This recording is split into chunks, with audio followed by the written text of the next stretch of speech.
আইসিডিএসের আরও একটি ক্লাসে তোমাদের প্রত্যেককে স্বাগত। আজকে এই ভিডিওতে আমরা আলোচনা করব আইসিডিএস কর্মী ও সহায়িকার 100টি গুরুত্বপূর্ণ প্রশ্নোত্তর সম্পর্কে। এবং আজকের যে ক্লাসটি রয়েছে এটি হচ্ছে মক টেস্ট 1, অর্থাৎ পরীক্ষা পর্যন্ত টোটাল 800 থেকে 900 তোমাদের আমি এমসিকিউ কোশ্চেন শেয়ার করে দেব এই 2 থেকে 3 দিনের মধ্যেই, যেখানে পরীক্ষার কমপ্লিট প্রিপারেশন তোমাদের কিন্তু হয়ে যাবে। জিকে থেকে শুরু করে পুষ্টি, জনস্বাস্থ্য, নারীর সামাজিক অবস্থান, এই যে দুটি বিষয় রয়েছে এই দুটি বিষয়ের কমপ্লিট প্রিপারেশন হয়ে যাবে। তো সেক্ষেত্রে যাদের পরীক্ষা রয়েছে সামনেই তারা নিয়মিত, অর্থাৎ এই 2 থেকে 3 দিন তোমরা নিয়মিত এই চ্যানেলটি ফলো করতে থাকো। মক টেস্টের মাধ্যমে আমি তোমাদের প্রত্যেকটি প্রশ্ন শেয়ার করে দেব। কোনো ভিডিওতে 100টি এমসিকিউ থাকবে, কোনো ভিডিওতে আবার 200টি এমসিকিউ থাকতে পারে। তো সেক্ষেত্রে তোমরা নিয়মিত ফলো করতে থাকো। যতগুলি ক্লাস হয়েছে এতদিন পর্যন্ত প্রত্যেকটি প্রশ্নে আমি তোমাদের 2 থেকে 3 দিনের মধ্যেই শেয়ার করে দেব, এবং সেখান থেকে তোমরা কমপ্লিট প্রিপারেশন নিতে পারবে। এবং এগুলো হচ্ছে লাস্ট মিনিট সাজেশন, অর্থাৎ এখান থেকেই এতদিন পর্যন্ত যতবার আইসিডিএস পরীক্ষা হয়েছে পরীক্ষায় প্রচুর প্রশ্ন কমন এসেছে। তো আশা করছি এবারের পরীক্ষাতেও কমন আসবেই। তো সেক্ষেত্রে তোমরা যারা কর্মী ও সহায়িকার পরীক্ষার জন্য প্রস্তুতি নিচ্ছ তারা নিয়মিত, অর্থাৎ এই 2 থেকে 3 দিন নিয়মিত চ্যানেলটি ফলো করতে থাকো। তোমাদের প্রত্যেককে রিকোয়েস্ট করব, যারা ভিডিও দেখছো অবশ্যই লাইক করে দেবে, কমেন্ট করবে কে কতগুলো সঠিক উত্তর দিতে পারলে। তার কারণ হচ্ছে এটি হচ্ছে মক টেস্ট, অর্থাৎ এতদিন পর্যন্ত তোমরা কীরকমভাবে প্রিপারেশন নিয়েছো এটা হচ্ছে একটা মক টেস্ট। তো সেক্ষেত্রে কে কতগুলো সঠিক উত্তর দিতে পারলে অবশ্যই কমেন্টে জানাবে। ভিডিওটি তোমাদের বন্ধুদের কাছে শেয়ার করে দেবে এবং চ্যানেলটি অবশ্যই সাবস্ক্রাইব করে রাখো আইসিডিএসের রেগুলার ক্লাসগুলি এবং নিয়মিত আপডেটগুলি পাওয়ার জন্য। তো দেখো, প্রথম প্রশ্নে বলা হচ্ছে শক্তি উৎপাদন করে না এরকম একটি খাদ্য উপাদান হলো। তো দেখো, এই প্রশ্নের সঠিক উত্তর হয়ে যাবে ভিটামিন। কে কতগুলো সঠিক উত্তর দিতে পারছো অবশ্যই কমেন্টে জানাবে। দেখো, পরবর্তী প্রশ্নে বলা হচ্ছে নিচের কোনটি সুষম বা আদর্শ খাদ্য। তো এই প্রশ্নের সঠিক উত্তর হয়ে যাবে দুধ। অপশান ডি হচ্ছে এখানে কারেক্ট আনসার। পরবর্তী প্রশ্ন, কোন রোগটি ভিটামিন এ এর অভাবে হয়। তো এই প্রশ্নের সঠিক উত্তর হয়ে যাবে রাতকানা। অপশান সি হচ্ছে এখানে কারেক্ট আনসার। এরপর দেখো, পরবর্তী প্রশ্ন, নিম্নলিখিত খাদ্য উপাদানগুলির মধ্যে কোনটির আবশ্যিক উপাদান নাইট্রোজেন। তো এই প্রশ্নের সঠিক উত্তর হয়ে যাবে প্রোটিন জাতীয়। অপশান সি হচ্ছে এখানে কারেক্ট আনসার। এরপর দেখো, পরবর্তী প্রশ্নে নিম্নের কোনটি সরল প্রোটিন। তো এই প্রশ্নের কারেক্ট আনসার কী হবে। এই প্রশ্নের কারেক্ট আনসার হয়ে যাবে অ্যালবুমিন। অপশান বি হচ্ছে এখানে কারেক্ট আনসার। এরপর দেখো, পরবর্তী প্রশ্ন, কোন ভিটামিন তাপে নষ্ট হয়ে যায়। তো এই প্রশ্নের সঠিক উত্তর হয়ে যাবে ভিটামিন সি তাপে নষ্ট হয়ে যায়। পরবর্তী প্রশ্ন, যে ভিটামিনের অভাবে অ্যানিমিয়া বা রক্তাল্পতা হয়। এগুলো কিন্তু মনে রাখবে, কোথাও অ্যানিমিয়া থাকবে, কোথাও আবার রক্তাল্পতা থাকবে। তো সেক্ষেত্রে কোন ভিটামিনের অভাবে হয়। এই প্রশ্নের সঠিক উত্তর হয়ে যাবে ভিটামিন B12। অপশান বি হচ্ছে এখানে কারেক্ট আনসার। পরবর্তী প্রশ্ন, নিম্নের কোনটি জলে দ্রাব্য ভিটামিন, অর্থাৎ জলে দ্রবণীয় ভিটামিন কোনটি। তো দেখো, এই প্রশ্নের সঠিক উত্তর হয়ে যাবে ভিটামিন সি হয়ে যাবে এখানে কারেক্ট আনসার। পরবর্তী প্রশ্ন, কোন ভিটামিনের অভাবে স্কারভি রোগ হয়। তো এই প্রশ্নেরও কারেক্ট আনসার হয়ে যাবে ভিটামিন সি এর অভাবে স্কারভি রোগ হয়। এরপর দেখো, পরবর্তী প্রশ্ন, কড মাছের তেল থেকে কোন ভিটামিন পাওয়া যায়। তো তোমরা অবশ্যই মনে রাখবে ভিটামিন এ এবং ভিটামিন ডি এই দুটি ভিটামিনে পাওয়া যায় কড মাছের তেল থেকে বা সামুদ্রিক মাছের তেল থেকে। পরবর্তী প্রশ্ন, মানুষের দেহত্বকে কোন ভিটামিনের সংশ্লেষ সম্ভব। তো এই প্রশ্নের সঠিক উত্তর হয়ে যাবে ভিটামিন ডি হয়ে যাচ্ছে এখানে কারেক্ট আনসার। এরপর দেখো, পরবর্তী প্রশ্নে বলা হচ্ছে প্রাণীদেহে আয়োডিনের অভাবে কি হয়। প্রাণীদেহে আয়োডিনের অভাবে কি হয়। তো এই প্রশ্নের সঠিক উত্তর হয়ে যাবে গলগণ্ড। অপশান সি হচ্ছে এখানে কারেক্ট আনসার। এরপর দেখো পরবর্তী প্রশ্নে কোন খনিজের অভাবে রক্তাল্পতা দেখা যায়? তো এই প্রশ্নের সঠিক উত্তর হয়ে যাবে লৌহ, অপশান বি হচ্ছে এখানে কারেক্ট আনসার। পরবর্তী প্রশ্ন কোন খনিজের অভাবে প্রাণীদেহে রক্ততঞ্চন ব্যাহত হয়? তো এই প্রশ্নের কারেক্ট আনসার হয়ে যাবে ক্যালসিয়াম, ক্যালসিয়াম হবে, অপশান এ হচ্ছে এখানে কারেক্ট আনসার। এরপর দেখো পরবর্তী প্রশ্নে কোন গ্রন্থির নিঃসৃত রসে পরিপাক ক্রিয়ার জন্য প্রয়োজনীয় উৎসেচক থাকে না? তো এই প্রশ্নের সঠিক উত্তর হয়ে যাবে যকৃৎ, যকৃৎ হবে এখানে কারেক্ট আনসার। অবশ্যই তোমরা মনে রাখবে। দেখো পাচিত খাদ্য শোষণের প্রধান স্থান কোনটি? তো এই প্রশ্নের সঠিক উত্তর হয়ে যাবে ক্ষুদ্রান্ত্র, অপশান এ হচ্ছে এখানেও কারেক্ট আনসার। এরপর দেখো পরবর্তী প্রশ্নে কোথা থেকে পিত্ত নিঃসৃত হয়? এই প্রশ্নের কারেক্ট আনসার কী হবে? তো দেখো পিত্ত নিঃসৃত হয় যকৃৎ থেকে, যকৃৎ থেকে, অপশান এ হচ্ছে এখানে কারেক্ট আনসার। এরপর দেখো পরবর্তী প্রশ্নে বলা হচ্ছে শরীরের কোথায় ইউরিয়া তৈরি হয়? তো এই প্রশ্নের সঠিক উত্তর হয়ে যাবে যকৃৎ, অপশান এ হচ্ছে এখানে কারেক্ট আনসার। এরপর দেখো পরবর্তী প্রশ্ন পুষ্টি কী ধরনের বিপাক? তো পুষ্টি হচ্ছে উপচিতিমূলক বিপাক, উপচিতিমূলক বিপাক, এগুলো কিন্তু অবশ্যই তোমরা মনে রাখবে। পরবর্তী প্রশ্ন শ্বসন কী ধরনের বিপাক? তো শ্বসন কী ধরনের বিপাক? এটি হচ্ছে অপচিতিমূলক বিপাক, অপশান এ হচ্ছে এখানে কারেক্ট আনসার। এরপর দেখো পরবর্তী প্রশ্নে দেহের কোন অঙ্গে অর্নিথিন চক্র ঘটে? তো এই প্রশ্নের সঠিক উত্তর হয়ে যাবে যকৃতে, অপশান সি হচ্ছে এখানে কারেক্ট আনসার। এরপর দেখো কোনটি দেহকে শক্তির যোগান দেয়? শক্তির যোগান দেয় কোনটি? তো এই প্রশ্নের কারেক্ট আনসার হয়ে যাবে কার্বোহাইড্রেট, অপশান বি হচ্ছে এখানে কারেক্ট আনসার। পরবর্তী প্রশ্ন মানবদেহের পৌষ্টিকতন্ত্রের কোন অংশে পাচিত খাদ্যবস্তু শোষিত হয়? পাচিত খাদ্যবস্তু শোষিত হয় ক্ষুদ্রান্ত্রে, অপশান ডি হচ্ছে এখানে কারেক্ট আনসার।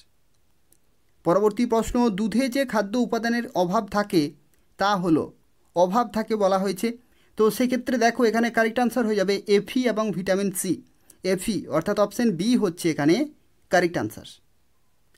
পরবর্তী প্রশ্ন মানবদেহের ভিটামিন ডি সংশ্লেষিত হয় যে যৌগ থেকে তা হলো, অর্থাৎ কোন যৌগ থেকে মানবদেহে ভিটামিন ডি সংশ্লেষিত হয়? তো সেটি হচ্ছে 7D হাইড্রোকোলেস্টেরল, অপশান সি হচ্ছে এখানে কারেক্ট আনসার, অপশান সি হচ্ছে এখানে কারেক্ট আনসার। পরবর্তী প্রশ্ন মানবদেহে যকৃতের শর্করা যে রূপে সঞ্চিত থাকে সেটি কোনটি? তো যে রূপে সঞ্চিত থাকে সেটি হচ্ছে গ্লাইকোজেন, অপশান এ হচ্ছে এখানে কারেক্ট আনসার।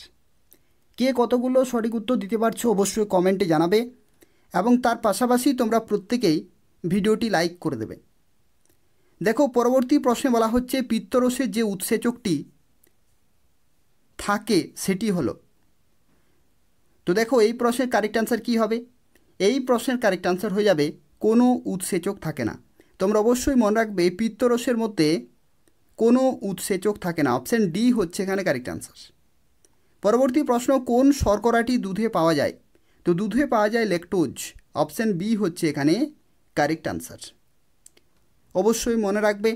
পরবর্তী দেখো যে পাচক রসে শর্করা জাতীয় খাদ্য পরিপাকের জন্য কোনো উৎসেচক থাকে না সেটি কোনটি? এই চারটি অপশানের মধ্যে কোনটি হবে কারেক্ট আনসার?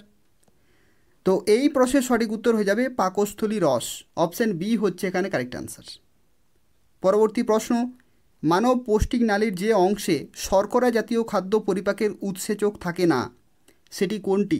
এই প্রশ্নেরও কারেক্ট আনসার হয়ে যাবে পাকস্থলী, অপশান সি হচ্ছে এখানে কারেক্ট আনসার। পরবর্তী প্রশ্নে দেখো বলা হচ্ছে মানব পৌষ্টিক নালীতে খাদ্য পরিপাকের জন্য উৎসেচক ছাড়া আর কী প্রয়োজন? তো উৎসেচক ছাড়া আর জল প্রয়োজন, অপশান এ হচ্ছে এখানে কারেক্ট আনসার।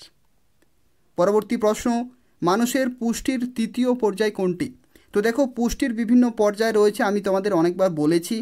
প্রথম হচ্ছে খাদ্য গ্রহণ, পরিপাক, শোষণ, আত্তীকরণ এবং বহিষ্করণ। তো 3 নম্বরে কি রয়েছে? শোষণ, অপশান ডি হচ্ছে এখানে কারেক্ট আনসার। তো দেখো পরবর্তী প্রশ্নে বলা হচ্ছে বন্ধ্যাত্ব প্রতিরোধী ভিটামিন কোনটি? তো এই প্রশ্নের সঠিক উত্তর হয়ে যাবে ভিটামিন ই, ভিটামিন ই হচ্ছে বন্ধ্যাত্ব প্রতিরোধী ভিটামিন। মানবদেহের বৃহত্তম পৌষ্টিক গ্রন্থির নাম কি?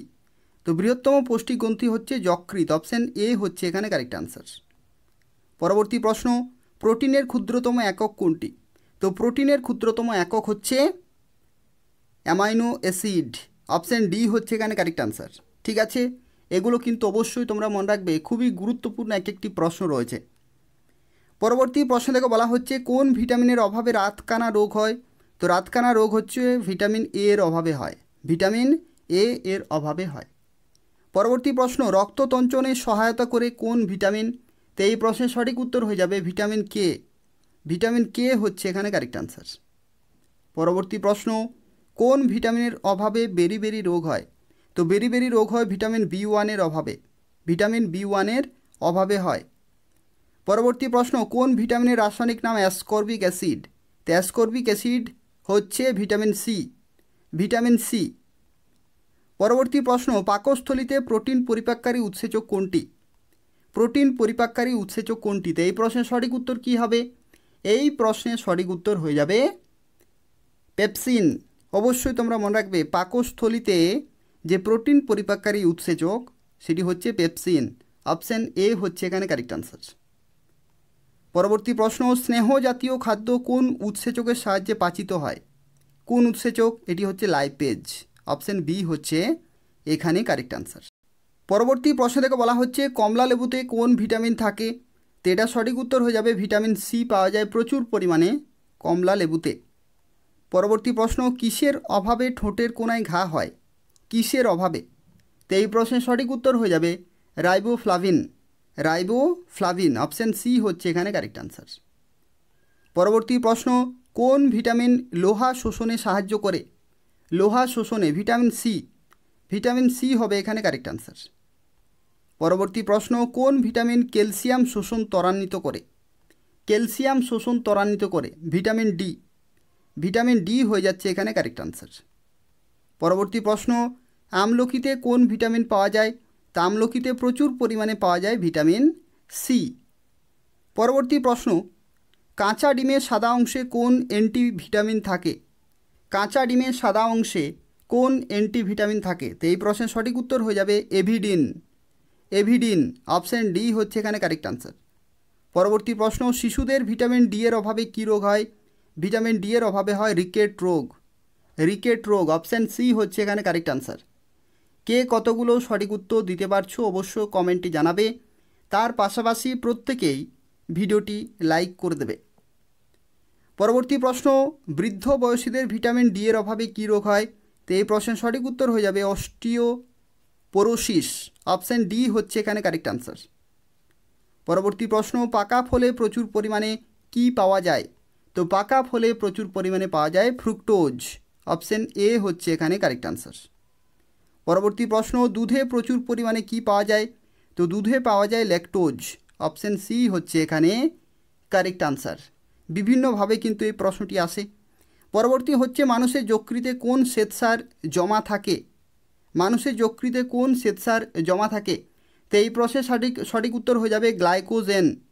মানুষের যকৃতে কোন শ্বেতসার জমা থাকে? সেটি হচ্ছে গ্লাইকোজেন। পরবর্তী প্রশ্ন, নিম্নের কোনটিকে জ্বালানি খাদ্য বলে? নিম্নের কোনটিকে জ্বালানি খাদ্য বলে? তো এই প্রশ্নের সঠিক উত্তর কী হবে? সঠিক উত্তর হয়ে যাবে কার্বোহাইড্রেট, অপশান সি হচ্ছে এখানে কারেক্ট আনসার। পরবর্তী প্রশ্ন, নিয়াসিনের অভাবে কী রোগ হয়? নিয়াসিন কী হবে? পেলেগ্রা। তোমরা অবশ্যই মনে রাখবে পেলেগ্রা, নিয়াসিনের অভাবে কী রোগ হয়? পেলেগ্রা, অপশান সি হচ্ছে এখানে কারেক্ট আনসার। পরবর্তী প্রশ্ন দেখো, বলা হচ্ছে মানবদেহে অস্থি উপাদানের কত শতাংশ ক্যালসিয়াম? অর্থাৎ ক্যালসিয়ামের পার্সেন্টেজ কত? 4%। অবশ্যই তোমরা মনে রাখবে ক্যালসিয়ামের পার্সেন্টেজ হচ্ছে 4%। এরপর সরাসরি চলে যাচ্ছি 56 নম্বর প্রশ্নে। দেখো এখানে বলা হচ্ছে ভিটামিন বি1-এর রাসায়নিক নাম কি? রাসায়নিক নামগুলো কিন্তু অবশ্যই তোমরা মনে রাখবে। দেখো এটা সঠিক উত্তর হয়ে যাবে থায়ামিন, থায়ামিন হচ্ছে এখানে কারেক্ট আনসার। পরবর্তী প্রশ্ন, ভিটামিন এ এর রাসায়নিক নাম কি? ভিটামিন এ এর রাসায়নিক নাম হচ্ছে রেটিনল, অপশান এ হচ্ছে এখানে কারেক্ট আনসার। পরবর্তী প্রশ্ন, ভিটামিন বি2 এর রাসায়নিক নাম কি? তো ভিটামিন বি2 এর রাসায়নিক নাম কি? এই প্রশ্নের সঠিক উত্তর হয়ে যাবে রাইবোফ্লাভিন, অপশান বি হচ্ছে এখানে কারেক্ট আনসার। পরবর্তী প্রশ্ন, ভিটামিন B6 রাসায়নিক নাম কি? তো ভিটামিন B6কে বলা হয় পাইরিডক্সিন, অত্যন্ত গুরুত্বপূর্ণ একটি ভিটামিন। অপশন বি হচ্ছে এখানে কারেক্ট আনসার। পরবর্তী প্রশ্ন, ভিটামিন ডি এর রাসায়নিক নাম কি? কারা জানো? তো দেখো এই প্রশ্নের সঠিক উত্তর কি হবে? এই প্রশ্নের সঠিক উত্তর হয়ে যাবে ক্যালসিফেরল। আরও একটি অত্যন্ত গুরুত্বপূর্ণ প্রশ্ন রয়েছে, ক্যালসিফেরল হবে। ভিটামিন ই এর রাসায়নিক নাম কি? এই চারটি অপশানের মধ্যে ভিটামিন ই এর রাসায়নিক নাম কি? তো দেখো ভিটামিন ই হচ্ছে টোকোফেরল, টোকোফেরল। অপশান বি হচ্ছে এখানে কারেক্ট আনসার। অপশান বি হচ্ছে এখানে কারেক্ট আনসার। পরবর্তী প্রশ্ন, ভিটামিন কে এর রাসায়নিক নাম কি? তো ভিটামিন কে এর রাসায়নিক নাম হচ্ছে ফাইলোকুইনন। অপশান সি হচ্ছে এখানে কারেক্ট আনসার। এরপর দেখো ভিটামিন B12, B12 এর রাসায়নিক নাম কি? Cyanocobalamin, cyanocobalamin. অবশ্যই তোমরা মনে রাখবে, এই প্রশ্নটিও কিন্তু খুবই গুরুত্বপূর্ণ রয়েছে। পরবর্তী দেখো আমরা চলে যাচ্ছি 64 নম্বর প্রশ্নে। 64 নম্বর প্রশ্নে বলা হচ্ছে মিশ্র গ্রন্থি কাকে বলে? তো মিশ্র গ্রন্থি হচ্ছে অগ্নাশয়, অগ্নাশয়। এই গ্রন্থি থেকে দুটি হরমোন খরিত হয়, একটি হচ্ছে ইনসুলিন আর একটি হচ্ছে গ্লুকাগন। পরবর্তী প্রশ্ন, প্রভু গ্রন্থি কাকে বলে? তো প্রভু গ্রন্থি হচ্ছে পিটুইটারি। অবশ্যই তোমরা জানো পিটুইটারি হচ্ছে প্রভু গ্রন্থি। পরবর্তী প্রশ্ন, লালারসে কোন উৎসেচক থাকে? তো লালারসে দুটি উৎসেচক পাওয়া যায়, একটি হচ্ছে টায়ালিন আর একটি হচ্ছে মল্টোজ। অপশান সি হচ্ছে এখানে কারেক্ট আনসার। তো দেখো পরবর্তী প্রশ্নে বলা হচ্ছে পাচক রসে কোন উৎসেচক পাওয়া যায় বা থাকে? তো এই প্রশ্নের সঠিক উত্তর হয়ে যাবে পেপসিন ও লাইপেজ। পেপসিন ও লাইপেজ পাওয়া যায় পাচক রসে। অত্যন্ত আরেকটি গুরুত্বপূর্ণ প্রশ্ন। পরবর্তী প্রশ্নে কি বলা হচ্ছে, লালারসে ব্যাকটেরিয়া ধ্বংসকারী কোন উৎসেচক থাকে? অর্থাৎ কোন উৎসেচক ব্যাকটেরিয়া ধ্বংস করতে পারে যেটি লালারসে থাকে? তো এই প্রশ্নের সঠিক উত্তর কী হবে? Lysozyme, lysozyme. অপশান ডি হচ্ছে এখানে কারেক্ট আনসার। পরবর্তী প্রশ্ন, একজন সুস্থ স্বাভাবিক স্ত্রীলোকের বিএমআর কত? তো বিএমআর হচ্ছে 37 কিলো ক্যালোরি। অপশান বি হচ্ছে এখানে কারেক্ট আনসার। Option B. পরবর্তী প্রশ্নে কি বলা হচ্ছে, কোয়াশিওরকো রোগ কত বছর বয়স্ক শিশুদের হয়? কে কে জানো? কোয়াশিওরকো রোগ কত বছর বয়স্ক শিশুদের হয়? কি হবে কারেক্ট আনসার? 2 থেকে 4। ঠিক আছে, 2 থেকে 4। অবশ্যই তোমরা মনে রাখবে 2 থেকে 4 বছর বয়স্ক শিশুদের ক্ষেত্রে কোয়াশিওরকো রোগ দেখা যায়। পরবর্তী প্রশ্ন, মানুষের শরীরের ওজনের কত শতাংশ জল? কত শতাংশ জল বলা হয়েছে? তো দেখো এখানে কারেক্ট আনসার হয়ে যাবে 70% হচ্ছে জল, 70%। অপশান ডি হচ্ছে এখানে কারেক্ট আনসার। পরবর্তী প্রশ্ন, শ্বেত কণিকার প্রধান কাজ কি? তো দেখো শ্বেত কণিকার প্রধান কাজ হচ্ছে জীবাণু ধ্বংস করা, জীবাণু ধ্বংস করা। পরবর্তী প্রশ্ন, রক্ত তঞ্চনের পর জমাট বাঁধা রক্তের উপর যে হালকা হলুদ বর্ণের তরল পড়ে থাকে সেটি হচ্ছে সিরাম। কি? সেটি হচ্ছে সিরাম। অপশান বি হচ্ছে এখানে কারেক্ট আনসার। পরবর্তী প্রশ্ন, সিরামে অনুপস্থিত উপাদান কোনটি? অর্থাৎ কোনটি থাকে না? এই প্রশ্নের কারেক্ট আনসার হয়ে যাবে ফাইব্রিনোজেন। ফাইব্রিনোজেন কিন্তু অনুপস্থিত থাকে। পরবর্তী প্রশ্ন, মানুষের রক্তের শ্বাসরঞ্জকে কোন খনিজ পদার্থ থাকে? শ্বাসরঞ্জকে, ঠিক আছে। তো শ্বাসরঞ্জকে এখানে কি হবে? এখানে সঠিক উত্তর হয়ে যাবে লোহা। অপশান সি হচ্ছে এখানে কারেক্ট আনসার। পরবর্তী প্রশ্ন, নিচের কোনটিতে বিশুদ্ধ রক্ত প্রবাহিত হয়? বিশুদ্ধ রক্ত। তো এই প্রশ্নের সঠিক উত্তর হয়ে যাবে পালমোনারি শিরা, পালমোনারি শিরা। পরবর্তী প্রশ্ন, নিচের কোনটিতে দূষিত রক্ত প্রবাহিত হয়? অত্যন্ত গুরুত্বপূর্ণ প্রশ্ন, কারা কারা জানো সঠিক উত্তর? দেখো এই প্রশ্নের সঠিক উত্তর হয়ে যাবে ফুসফুসীয় ধমনী। কি হবে? ফুসফুসীয় ধমনী। অপশান বি হচ্ছে এখানে কারেক্ট আনসার। দূষিত রক্ত কিন্তু বলা হয়েছে। পরবর্তী প্রশ্ন, নিচের কোনটি রক্তের ফ্যাট? রক্তের ফ্যাট কোলেস্টেরল, কোলেস্টেরল হচ্ছে রক্তের ফ্যাট। অপশান বি হচ্ছে এখানে কারেক্ট আনসার। পরবর্তী প্রশ্ন, লসিকা রক্তে ফিরে আসে কিসের মাধ্যমে? লসিকা রক্তে ফিরে আসে কিসের মাধ্যমে? তো এই প্রশ্নের সঠিক উত্তর হয়ে যাবে শিরার মাধ্যমে, শিরার মাধ্যমে। পরবর্তী প্রশ্ন, হিমোসায়ানিন কোন খনিজ উপাদান থাকে? ঠিক আছে, হিমোসায়ানিনে কোন খনিজ উপাদান থাকে? তো এই প্রশ্নের সঠিক উত্তর কী হবে? এই প্রশ্নের সঠিক উত্তর হয়ে যাবে তামা, তামা হয়ে যাবে। অপশান বি হচ্ছে এখানে কারেক্ট আনসার। পরবর্তী প্রশ্ন দেখো বলা হচ্ছে মানুষের হৃৎপিণ্ডের কোন প্রকোষ্ঠে অক্সিজেনযুক্ত রক্ত প্রবেশ করে? অক্সিজেনযুক্ত রক্ত প্রবেশ করে বাম অলিন্দ, বাম অলিন্দ হবে এখানে কারেক্ট আনসার। এরপর দেখো অ্যান্টিবডি উৎপাদনের সঙ্গে সম্পর্কযুক্ত রক্তকণিকা কোনটি? তো এই প্রশ্নের সঠিক উত্তর কী হবে? অ্যান্টিবডি উৎপাদনের সঙ্গে সম্পর্কযুক্ত রক্তকণিকা হচ্ছে লিম্ফোসাইট। কি হবে? লিম্ফোসাইট হবে এখানে কারেক্ট আনসার। পরবর্তী প্রশ্ন, ও শ্রেণী দাতার রক্ত নিরাপদে যে শ্রেণীর গ্রহীতাকে দেওয়া যায়? কোন শ্রেণীর গ্রহীতাকে দেওয়া যায়? তো এই প্রশ্নের সঠিক উত্তর কী হবে? সব শ্রেণী, সবাইকে কিন্তু দেওয়া যাবে। অপশান ডি হচ্ছে এখানে কারেক্ট আনসার। পরবর্তী প্রশ্ন, ডান নিলয় থেকে ফুসফুসে রক্ত সরবরাহকারী রক্তনালী কোনটি? কি হবে কারেক্ট আনসার? তো দেখো এই প্রশ্নের কারেক্ট আনসার হয়ে যাবে ফুসফুসীয় ধমনী। কি হবে? ফুসফুসীয় ধমনী। পরবর্তী প্রশ্ন, কোন রক্তশ্রেণীর সর্বজনীন দাতা নামে পরিচিত? কোন রক্তশ্রেণীর সর্বজনীন দাতা নামে পরিচিত? এই প্রশ্নের কারেক্ট আনসার হয়ে যাবে ব্লাড গ্রুপ ও। ব্লাড গ্রুপ ও। পরবর্তী প্রশ্ন, কোন রক্তশ্রেণী সর্বজনীন গ্রহীতা নামে পরিচিত? তো সর্বজনীন গ্রহীতা হচ্ছে blood group A B. Option B হচ্ছে এখানে কারেক্ট আনসার। পরবর্তী প্রশ্ন, রক্তে আরবিসি এর পরিমাণ বেড়ে যাওয়াকে কি বলে? তা আরবিসি এর পরিমাণ বেড়ে যাওয়া হচ্ছে পলিসাইথেমিয়া। পলিসাইথেমিয়া। অপশান বি হচ্ছে এখানে কারেক্ট আনসার। তো দেখো পরবর্তী প্রশ্নে বলা হচ্ছে রক্তে আরবিসি এর পরিমাণ কমে যাওয়াকে কি বলে? তো এই প্রশ্নের সঠিক উত্তর হয়ে যাবে অ্যানিমিয়া। অপশান সি হচ্ছে এখানে কারেক্ট আনসার। এরপর দেখো পরবর্তী প্রশ্নে রক্তে শ্বেত রক্তকণিকার পরিমাণ কমে যাওয়াকে কি বলে? শ্বেত রক্তকণিকা বলা হচ্ছে, তো কি হবে? লিউকোপেনিয়া। লিউকোপেনিয়া। অপশান ডি হচ্ছে এখানে কারেক্ট আনসার। অবশ্যই তোমরা এগুলো কিন্তু মনে রাখবে। পরবর্তী প্রশ্ন, রক্তে অনুচক্রিকার পরিমাণ কমে যাওয়াকে কি বলে? আরও একটি গুরুত্বপূর্ণ প্রশ্ন। তো দেখো এই প্রশ্নের সঠিক উত্তর হয়ে যাবে পারপিউরা। পারপিউরা। অপশান এ হচ্ছে এখানে কারেক্ট আনসার। এরপর দেখো পরবর্তী প্রশ্নে মানব হৃৎপিণ্ডের কোন প্রকোষ্ঠে অশুদ্ধ রক্ত গৃহীত হয়? মানব হৃৎপিণ্ডের কোন প্রকোষ্ঠে অশুদ্ধ রক্ত গৃহীত হয়? তো দেখো এই প্রশ্নের সঠিক উত্তর হয়ে যাবে ডান অলিন্দ। ডান অলিন্দ হবে এখানে কারেক্ট আনসার। এরপর পরবর্তী প্রশ্নে মানব হৃৎপিণ্ডের কোন প্রকোষ্ঠ থেকে বিশুদ্ধ রক্ত সারা দেহে পৌঁছায়? বিশুদ্ধ রক্ত সারা দেহে পৌঁছায় বাম নিলয়।